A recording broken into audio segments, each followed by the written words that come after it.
والسماء ذات البروج واليوم الموعود وشاهد ومشهود. وقال تعالى في مقام آخر: والفجر وليال عشر والشفع والوتر والليل إذا يسر. وقال رسول الله صلى الله عليه وسلم: ما من يوم أكثر من أن يعتق الله فيه عبدا من النار من يوم عرفة وإنه ليدنو ثم يباهي بهم الملائكة فيقول ما أراد هؤلاء. وسئل عن صوم يوم عرفة فقال رسول الله صلى الله عليه وسلم: يكفر السنة الماضية والباقية. صدق الله العظيم وصدق رسوله النبي الكريم ونحن على ذلك لمن الشاهدين والشاكرين الحمد لله رب العالمين. بزرگان محترم، عزیز بھائیوں، دوستوں، گزشتہ جمعے آپ حضرات کے سامنے ذی الحجہ کے ان 10 دنوں کی فضیلت اور اس کے اندر اللہ تبارک و تعالیٰ نے عبادات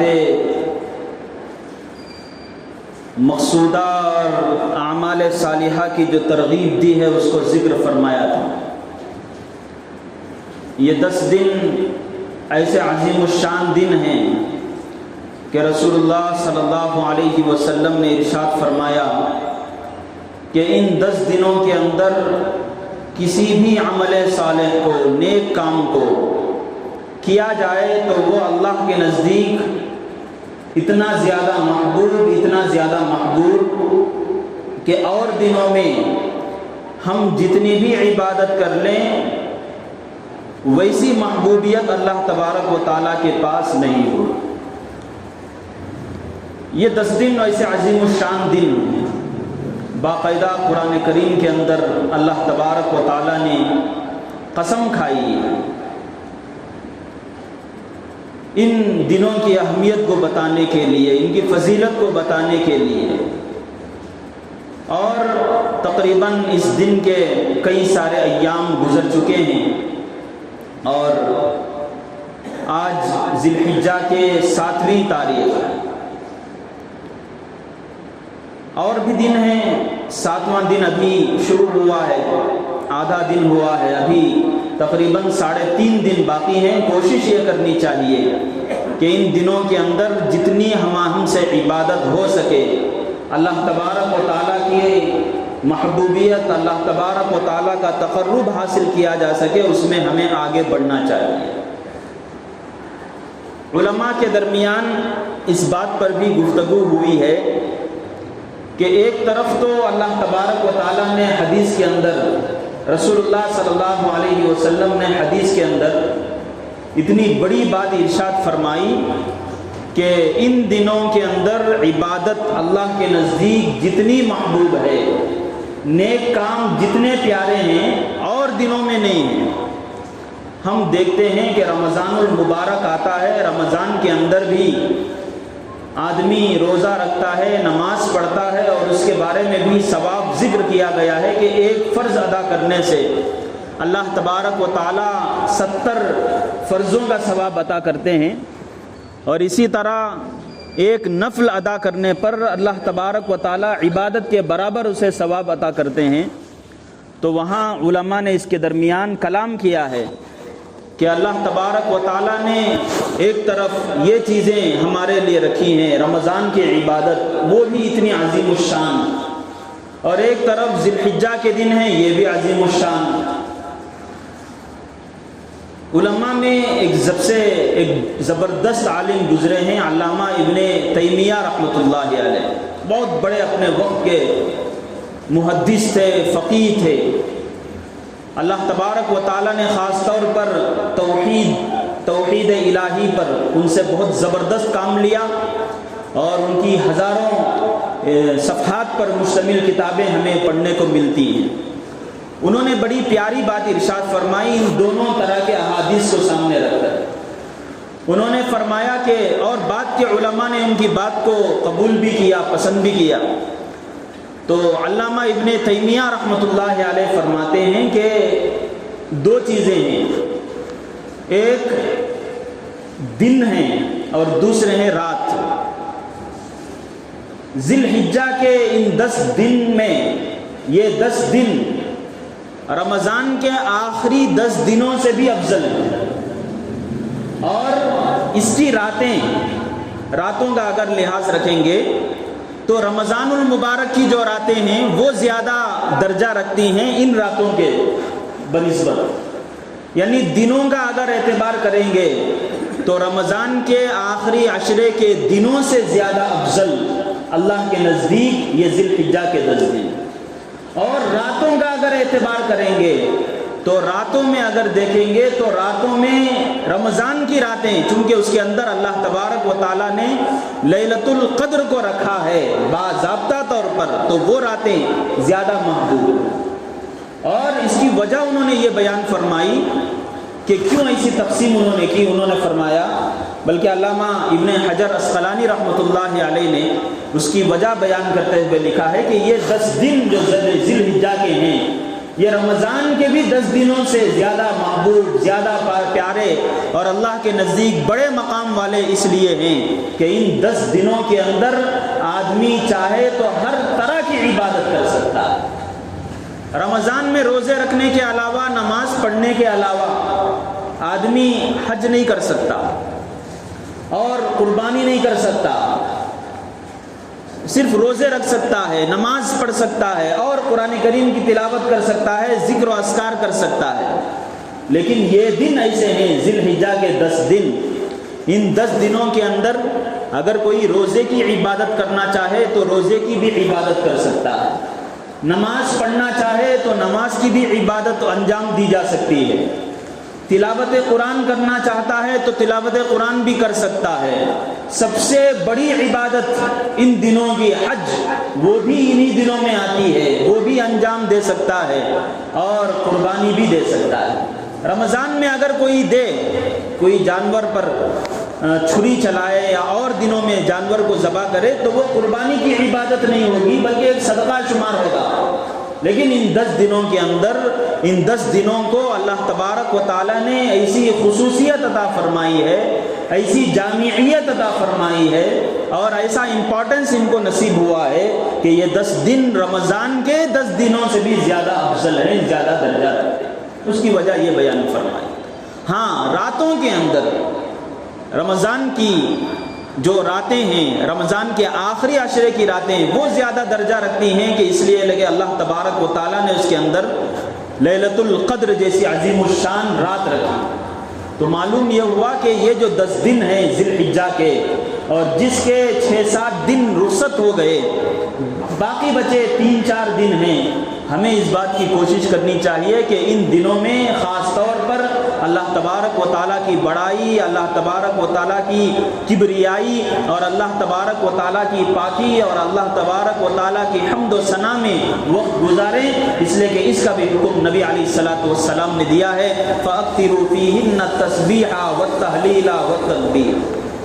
کہ ان دنوں کے اندر، ان خاص 10 دنوں کے اندر اللہ تبارک و تعالیٰ کی کبریائی کو بیان کرو، اللہ تبارک و تعالیٰ کی پاکی کو بیان کرو، اللہ تبارک و تعالیٰ کی حمد و ثنا کو بیان کرو۔ اور وہ تسبیح ہم لوگ پڑھتے ہیں، اللہ اکبر اللہ اکبر،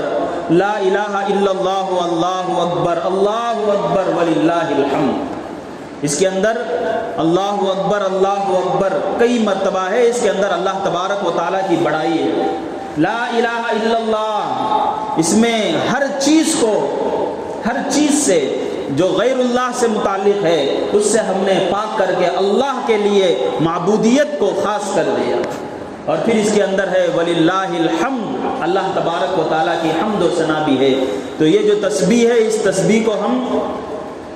ان 10 دنوں میں جب چاہے پڑھ سکتے ہیں، بار بار پڑھنے کی ضرورت ہے۔ صحابہ کا عمل کتابوں کے اندر لکھا ہوا ہے۔ صحابہ نیکیوں کو حاصل کرنے کے لیے، نیکی کی طلب میں جس طریقے سے صحابہ کا عمل آتا ہے، چھوٹے سے ایک مثال میں مذکور ہے کہ جس طرح سلام کے بارے میں آتا ہے کہ ایک مرتبہ کوئی آدمی سلام کہے السلام علیکم، اسے 20 نیکیاں ملتی، السلام علیکم ورحمۃ اللہ اور 10 نیکیوں کا اضافہ، وبرکاتہ اور 10 نیکیوں کا اضافہ۔ صحابہ نے جب یہ سنا تو وہ بازار کی طرف نکل جاتے، اور چونکہ یہ اس لیے نکلتے کہ وہاں لوگ زیادہ رہتے ہیں، اس گلی سے داخل ہوتے تھے، سلام کرتے ہوئے جاتے تھے، وہاں سے واپس آتے تھے، سلام کرتے ہوئے واپس آتے تھے۔ کسی نے پوچھا کہ آپ گئے تھے کیا لینے کے لیے گئے تھے؟ کہا کہ میں ثواب کمانے کے لیے گیا۔ لوگ بازار کو مختلف کاموں کے لیے آتے ہیں، میں ثواب کمانے کے لیے آتا ہوں۔ بالکل یہی عمل صحابہ کا مذکور ہے کتابوں کے اندر کہ ان 10 دنوں میں صحابہ بازاروں میں جا کر بھی تسبیح بیان کرتے تھے، اللہ اکبر اللہ اکبر، لا الہ الا اللہ اللہ اکبر، اللہ اکبر وللہ الحمد، زور زور سے کہتے تھے، اور ان کا سن کر بازار والے بھی کہتے تھے، بازار والے بھی اس تسبیح کو پڑھتے تھے، اور ایسا ماحول بن جاتا تھا اور ایسی فضا بن جاتی تھی کہ ہر طرف اللہ تبارک و تعالیٰ کی بڑائی، ہر طرف اللہ تبارک و تعالیٰ کی کبریائی اور اللہ تبارک و تعالیٰ کی حمد و ثنا ہو رہی۔ تو لہٰذا ہم لوگوں کو بھی چاہیے کہ اگرچہ ہمارے بازار، ہماری گلی کوچیاں ایسی نہیں ہیں جیسے صحابہ کے دور میں ہیں کہ ہم لوگ چلا چلا کر کہیں، لیکن آدمی اپنے ذاتی لحاظ سے گھر کے اندر ہو، یا پھر یہ کہ نمازوں کے بعد ہو، یا پھر یہ کہ مسجد میں بیٹھا ہوا ہو، یہ تسبیح پڑھتے رہنا چاہیے، اللہ اکبر اللہ اکبر، گویا کہ اللہ تبارک و تعالیٰ چاہتے ہی ہیں کہ ان 10 دنوں کے اندر بندہ میری بڑائی بیان کرے، میری حمد و ثنا بیان کرے، میری پاکیزگی بیان کرے۔ لہٰذا ایک طرف تو ہمیں یہ کام کرنا چاہیے۔ تو یہ 10 دنوں کے تعلق سے تفصیل سے گزشتہ مرتبہ ہی آپ حضرات کے سامنے بات لائی گئی تھی، مختصر طور پر، چونکہ ابھی 3 دن باقی ہیں تو ہم لوگوں کو ان 3 دنوں سے بھی فائدہ اٹھانا ہے۔ بعض اولیاء اللہ کے بارے میں یہ بھی ملتا ہے کہ وہ جو دعائیں کرتے تھے روزانہ، تو ان میں کچھ خاص دعاؤں کو لکھ لیا کرتے تھے کہ ان دعاؤں کو خاص طور پر ان 10 دنوں میں مانگنا ہے، اس لیے کہ قبولیت کی زیادہ امید ان دنوں میں۔ باقاعدہ طور پر نوٹ کر لیا کرتے تھے کہ عام وقت میں تو میں دعائیں کرتا ہی ہوں، لیکن یہ خاص دعائیں ہیں کہ جب اللہ تبارک و تعالیٰ قبولیت کی گھڑی رکھے ہیں اس وقت میں یہ دعا مانگوں تو اللہ قبول کر لیں، تو وہ اس چٹھی کو رکھتے تھے، جب بھی قبولیت کی گھڑی کی امید ہوتی تھی اس وقت وہ دعائیں کرتے تھے۔ تو ان میں یہ بھی لکھا ہوا ہے کہ ان 10 دنوں میں خاص طور پر جن دعاؤں کی ہمیں زیادہ ضرورت ہے ان دعاؤں کو مانگتے تھے۔ تو معلوم یہ ہوا کہ یہ 10 دن کوئی معمولی دن نہیں ہے، بڑی اہمیت کے حامل ہیں، اور ان کو غنیمت سمجھتے ہوئے ہمیں اعمال صالحہ کے اندر اللہ تبارک و تعالیٰ کی فرما برداری اور اطاعت کے اندر لگنا چاہیے۔ دوسرا، ان 10 دنوں کے اندر ایک دن وہ ہے جس کو ہم کہتے ہیں عرفے کا دن، یوم عرفہ۔ عرفے کا دن بڑا ہی معزز دن ہے، بڑا ہی معظم دن ہے۔ اللہ کے نبی صلی اللہ علیہ وسلم نے ارشاد فرمایا، ابھی میں نے وہ حدیث آپ حضرات کے سامنے خطبے میں پڑھی تھی، رسول اللہ صلی اللہ علیہ وسلم نے ارشاد فرمایا، ما من یوم اکثر من ان یعتق اللہ فیہ عبدا من النار من یوم عرفہ، کہ کوئی دن ایسا نہیں ہے جس میں اللہ تبارک و تعالی عرفے کے دن سے زیادہ بندوں کو جہنم سے نجات دیتے۔ عرفے کے دن سے زیادہ اللہ تبارک و تعالیٰ اپنے بندوں کو جہنم سے آزاد کرتے ہوں، عرفے کے دن سے زیادہ کوئی دن ایسا نہیں ہے۔ اور پھر فرمایا وَإِنَّهُ لَيَدْنُو، اللہ تبارک و تعالیٰ اس عرفے کے دن بندوں سے قریب ہو جاتے ہیں، ثُمَّ يُبَاهِي بِهِمُ الْمَلَائِكَةُ، پھر فخر کے طور پر فرشتوں سے فرماتے ہیں کہ یہ بندے کیا چاہتے ہیں، لہٰذا جب ہم دعاؤں میں مشغول رہیں گے، اللہ تبارک و تعالیٰ سے محبوبیت کا اظہار کریں گے، اللہ تبارک و تعالیٰ ہماری مرادوں کو قبول کرنے کے لیے اس دن گویا کہ تیار رہتے ہیں۔ لہٰذا یہ عرفے کا دن بڑا ہی معزز دن ہے، بڑا ہی مکرم دن ہے۔ اللہ تبارک و تعالیٰ نے حاجیوں کے لیے تو وہ دن بڑا محترم، بڑا معزز بنایا ہی ہے، لیکن ایک خاص اپنے شائن شان عام بندوں کو بھی اس سے محروم نہیں رکھا۔ حاجی حضرات جو لوگ حج کے لیے جاتے ہیں، ان کے لیے حج کے جو ارکان ہیں 5 دن میں، 8ویں ذی الحجہ سے 8، 9، 10، 11، 12 یہ 5 دن حج کے ہیں جس میں حج ادا کیا جاتا ہے۔ ان 5 دنوں کے اندر حاجی حضرات جو کچھ بھی کرتے ہیں ان میں سب سے بڑا درجہ عرفے کے دن ٹھہر کر، عرفے کے میدان میں ٹھہر کر اللہ تبارک و تعالیٰ کے لیے وہاں اللہ سے تقرب حاصل کرنا، یہ سب سے بڑی چیز۔ یہاں تک کہ ان ایام میں کعبۃ اللہ کا طواف کرنے سے بھی زیادہ بڑی چیز حج کے عرفے میں وقوف کر کے اللہ تبارک و تعالیٰ سے تقرب حاصل کرنا ہے، محبوبیت حاصل کرنا ہے۔ حدیث کے اندر ہے، رسول اللہ صلی اللہ علیہ وسلم نے ارشاد فرمایا الحج عرفہ، کہ حج نام ہی ہے عرفے کا، یعنی عرفے کے دن کوئی وہاں ٹھہرے اور اللہ تبارک و تعالیٰ کی عبادت کرے، اللہ سے دعائیں مانگے، سمجھو اسے حج نصیب ہو گیا، اتنی بڑی چیز۔ تو یہ دن بڑا معزز دن ہے حاجیوں کے لیے بھی، لیکن حاجیوں کے علاوہ عام مسلمانوں کے لیے بھی اللہ تبارک و تعالیٰ نے ایک گناہ اس کے اندر فضیلت رکھی ہے۔ ایک طرح اللہ تبارک و تعالیٰ اپنی تقرب کے لیے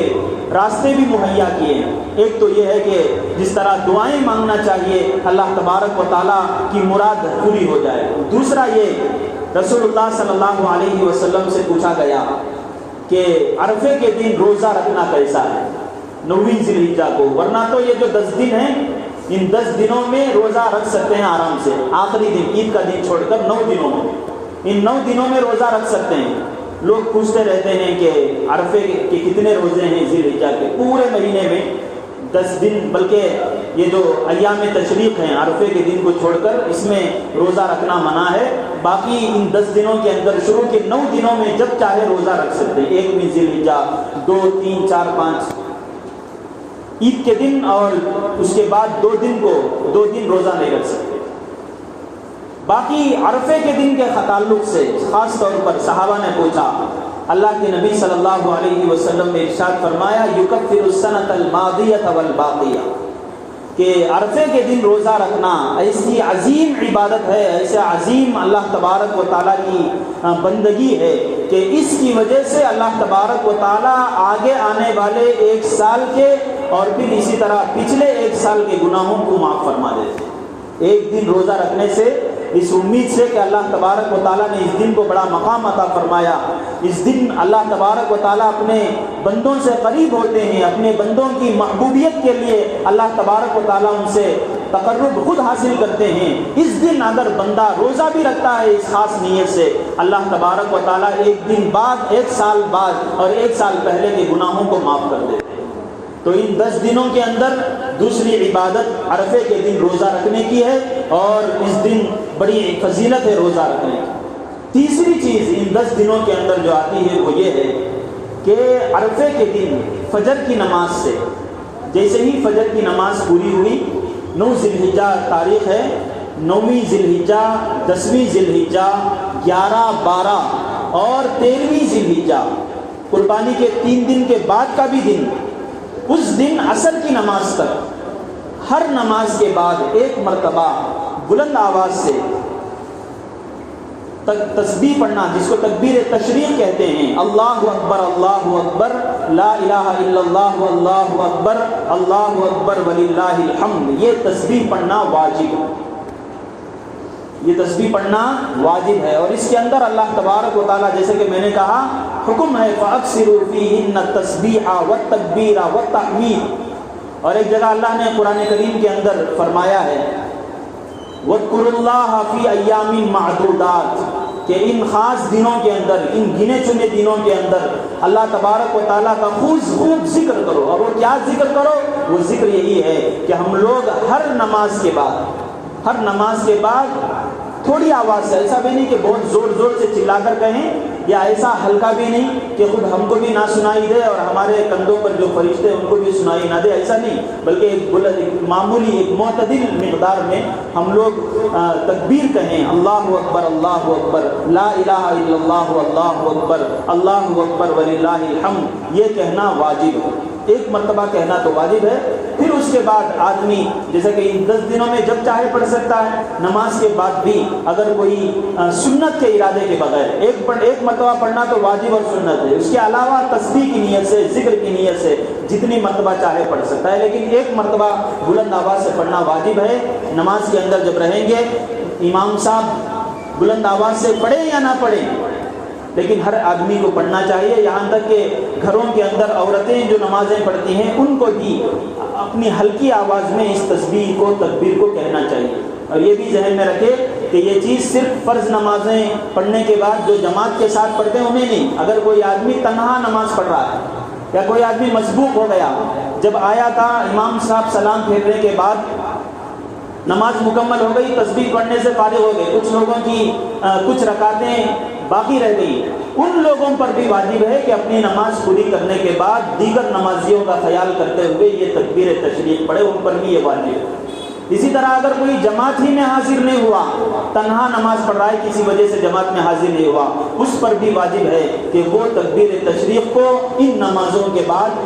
9ویں ذی الحجہ، 10ویں، 11ویں، 12ویں اور 13ویں ذی الحجہ کی عصر تک ایک مرتبہ بلند آواز سے یہ تکبیر کہے۔ اللہ تبارک و تعالیٰ نے قرآن کریم کے اندر بھی اور رسول اللہ صلی اللہ علیہ وسلم نے احادیث کے اندر بھی اس کا حکم فرمایا۔ اور ایک چیز ہے عبادت، جو سب سے اہم چیز ہم لوگوں کے لیے ہے، وہ ہے قربانی۔ قربانی کی عبادت، اس کے مسائل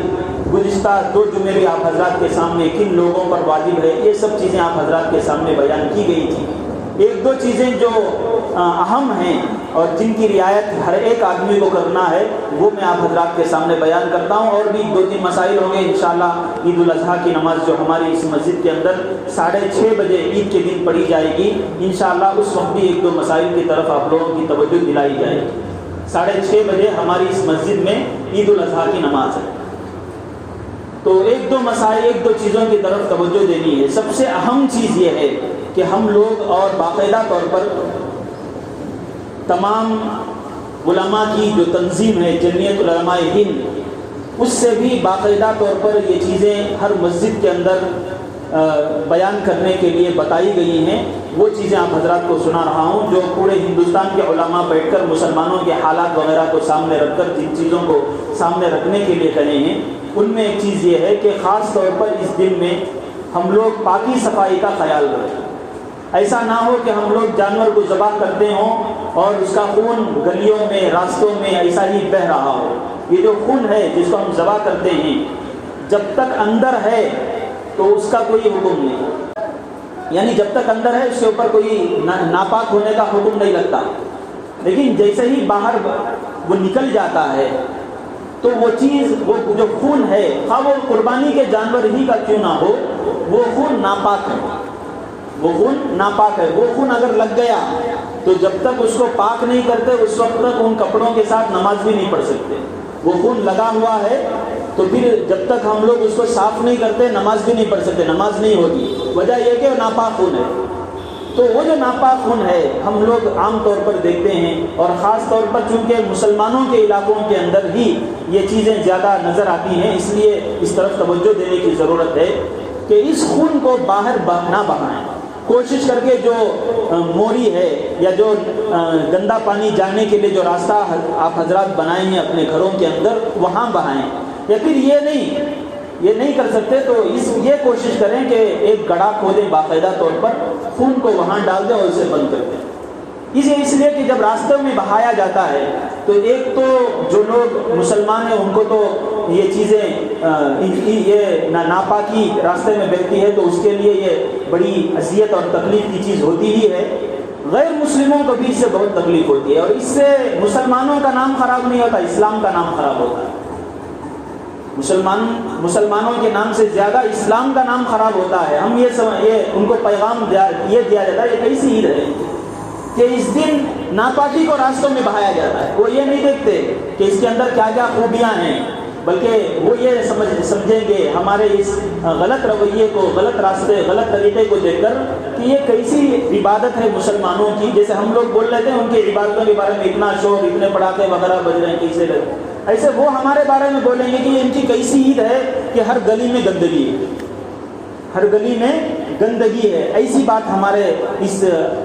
عمل کے بارے میں اور ہماری عید کے تعلق سے آئے گی، تو اس لیے آپ حضرات سے گزارش ہے کہ خاص طور پر پاکی صفائی کا خیال رکھیں، باقاعدہ طور پر اس کو خون بھی نہ بہائیں، اور خاص طور پر اس کی جو اوجڑی ہوتی ہے،